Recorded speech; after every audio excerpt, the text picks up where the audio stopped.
High, hello everyone. আমি আপনাদের Subrata, relationship coach. আজকে আরেকটা নতুন ভিডিওতে নতুন টপিক নিয়ে। আজকের টপিক হলো the biggest mistake couples make during arguments. The biggest mistake couple make during arguments. আর্গুমেন্টের সময় কাপলরা সবথেকে বড় কী ভুল করে। আপনারা কি জানেন, একটা কাপেলের একটা আর্গুমেন্ট জেতার ইচ্ছে, জেতার চেষ্টা তাদের পুরো রিলেশনশিপটাই শেষ করে দেয়। একটা কাপেলের তার একজনের শুধু একটা আর্গুমেন্ট জেতার চেষ্টা তার পুরো রিলেশনশিপটাই শেষ করে দেয়। কাপেলদের আর্গুমেন্টের সময় সবথেকে বড় প্রশ্ন হওয়া উচিত নয় কে ঠিক আর কে ভুল, বরঞ্চ প্রশ্ন হওয়া উচিত আমরা দুজন মিলে কিভাবে প্রবলেমটা সলভ করব, সমস্যাটা সমাধান করব। আজকের আমরা জানব কাপেলরা আর্গুমেন্টের সময় সবথেকে বড় কী মিস্টেক করে এবং কিভাবে সেটাকে এড়িয়ে চলা যায় এবং সমাধান করা যায়। প্রত্যেকটা রিলেশনশিপে ডিসঅ্যাগ্রিমেন্ট থাকবে। দুজন ব্যক্তি তাদের চাওয়া পাওয়া, তাদের এক্সপেকটেশন, তাদের ইমোশন এক হবে এটা সম্ভব নয়। সুতরাং ডিসঅ্যাগ্রিমেন্ট হওয়াটা সমস্যা নয়, সমস্যা হলো ডিসঅ্যাগ্রিমেন্টের সময় একে অপরকে কিভাবে ট্রিট করছে এবং সমস্যাটাকে কিভাবে হ্যান্ডেল করছে। এই ভিডিওতে আমরা সেটাই জানব, কিভাবে হ্যান্ডেল করতে হয় সমস্যাটা। কাপেলদের সবথেকে বড় মিস্টেক হলো তারা একে অপরের বিরুদ্ধে লড়ছে না। একে অপরের বিরুদ্ধে লড়বেন না, দুজন মিলে সমস্যাটার বিরুদ্ধে লড়ুন। ধরুন আপনার পার্টনার আপনাকে সময় দেয়, তো সেই টাইমে আমাদের কি বলা উচিত, যে তুমি যে আজ আমাকে সময় দিলে না, এর জন্য আমার খুব খারাপ লেগেছে। বাট অনেক সময় আমরা কি বলছি, তুমি কখনোই আমাকে গুরুত্ব দাও না। এই যে কথাটা বলার সঙ্গে সঙ্গে এটা পার্টনারকে একটা পার্সোনাল অ্যাটাক হয়ে গেল, আর পার্টনারের মাইন্ডটা ডিফেন্সিভ মোডে চলে গেল। তখন এই সমস্যাটা একটা পার্সোনাল অ্যাটাকে চলে গেল। তারপর শুরু হয়, তুমি সব সময় এমন করো, তুমি কখনোই আমাকে বোঝো না। এই ধরনের কথা বলতে বলতে আবার বলছি আমরা, তোমার জন্যই রিলেশনশিপটা শেষ হলো, তোমার জন্য রিলেশনশিপটা এই অবস্থায় এসে দাঁড়িয়েছে। এই ধরনের কথা বলতে বলতে আফটারঅল সমস্যাটা সাইড হয়ে যায়, দুজনের সাথে পার্সোনাল অ্যাটাকটা চলতে থাকে। আর্গুমেন্টের সময় আমাদের ইমোশন অনেক বেশি অ্যাক্টিভ থাকে। তখন আমরা প্রবলেম সলভ থেকে নিজের ওই ইমোশনাল মাইন্ডটাকে ডিফেন্ড করতে বেশি ব্যস্ত হয়ে যায়। আমাদের পার্টনার কিছু একটা বলছে আর আমরা সেই পার্টনারের কথা শোনার জন্য শুনছি না, আমরা শুনছি উত্তর দেওয়ার জন্য। আমাদের পার্টনার কিছু একটা বলছে, সেই কথাটা শেষ হতে না হতে আমাদের মনের মধ্যে তার কি উত্তর দেবো সেটা তৈরি হয়ে যাচ্ছে এবং উত্তরটা আমরা দিচ্ছি। এটাই কমিউনিকেশন ব্রেকডাউনের সবথেকে বড় কারণ। পরের বার আর্গুমেন্ট হলে একটা জিনিস মাথায় রাখবেন, আমরা কি পার্টনারের বিরুদ্ধে না পার্টনারের সঙ্গে যে সমস্যাটা হচ্ছে সমস্যাটার বিরুদ্ধে? এই প্রশ্নটা নিজেকে করবেন। আপনার পার্টনার আপনার এনিমি নয়, বা আপনিও আপনার পার্টনারের এনিমি নয়।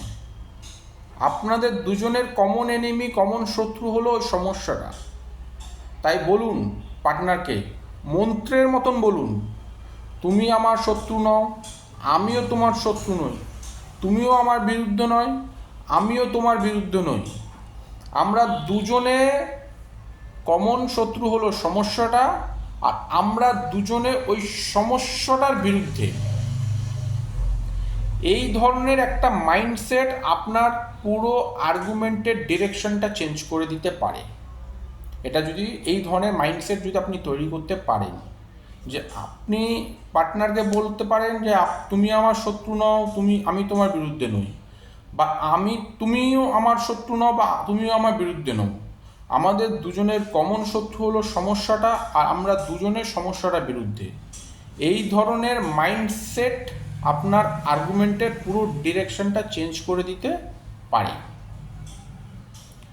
দেখুন, আর্গুমেন্টের সময় তো হবেই, আমি বললাম ডিসঅ্যাগ্রিমেন্ট থাকবে, আর্গুমেন্ট হবে, বাট আর্গুমেন্টের সময় কিছু সিম্পল রুল ফলো করুন। Simple rule for a healthy argument. Rule number 1, কখনোই নেভার এবং অলওয়েজ ব্যবহার করবেন না। তুমি কখনোই আমাকে বোঝো না, ইউ নেভার আন্ডারস্ট্যান্ড মি।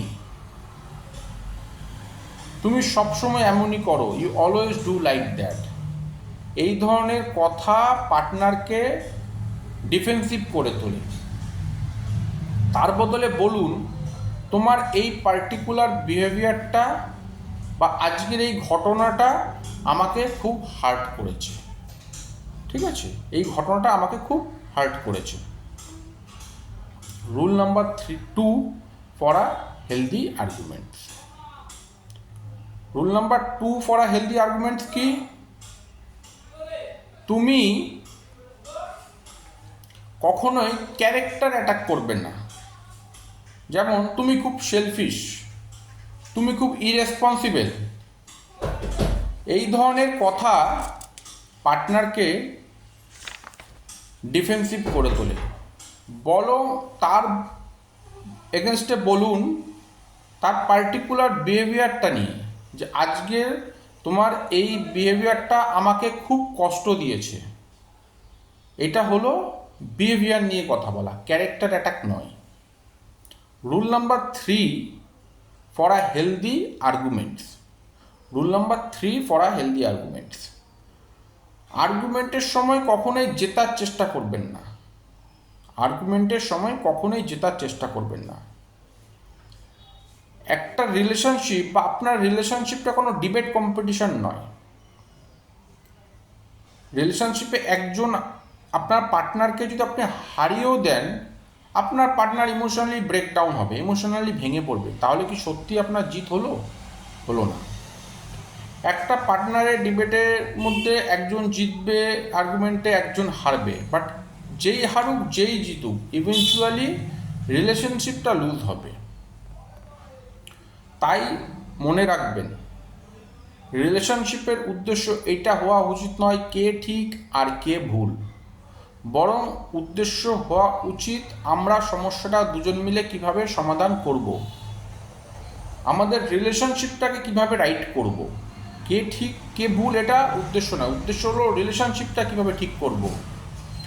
পরের বার পার্টনারের সঙ্গে আর্গুমেন্ট হলে একটা প্রশ্ন নিজেকে করুন, যে আমি কি পার্টনারকে হারাতে চাই, না পার্টনারের সঙ্গে যে সমস্যাটা হচ্ছে সেই সমস্যাটাকে হারাতে চাই। আপনার উত্তরটাই আপনার আর্গুমেন্টেরটা চেঞ্জ করে দেবে এবং আপনার রিলেশনশিপের ফিউচারটাও চেঞ্জ করে দেবে। আমি সুব্রত, রিলেশনশিপ কোচ।